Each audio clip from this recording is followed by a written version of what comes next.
Corona போன்ற காலகட்டங்களில் மக்களுக்கு ஆண்டவராகிய இயேசு கிறிஸ்து மீது இருந்த பயம், நம்பிக்கை, பற்றுதல், அன்பு இப்போ இல்லை.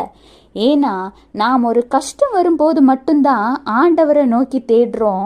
ஆண்டவர் நம் தவறுகளை ஏற்று மன்னித்து ஆசீர்வதிக்கும் பொழுது அவர் செய்த நன்மைகளை மறந்துட்டு திரும்பவும் தங்களுடைய பழைய பாதையிலே சென்றுடுறோம். உண்மைதானே? எந்த சூழ்நிலையிலும் எந்த நேரத்திலும் கர்த்தருக்கு பயப்படுகிற பயம் நமக்குள்ளே இருந்துக்கிட்டே இருக்கணுங்க.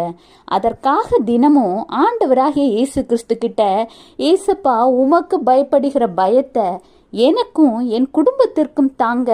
உமக்கு பயப்படுகிற பயம் எங்களை நல்வழியில் நடத்துவது மாத்திரமல்லாது பாவ உலகத்தில் இருந்தும் எங்களை பாதுகாக்கும் என்று ஆண்டவர்கிட்ட கேட்டு பெற்றுக்கொள்ளுங்க. உங்க வாழ்க்கை மாத்திரம் இல்லை, உங்க சந்ததியும் ஆசீர்வதிக்க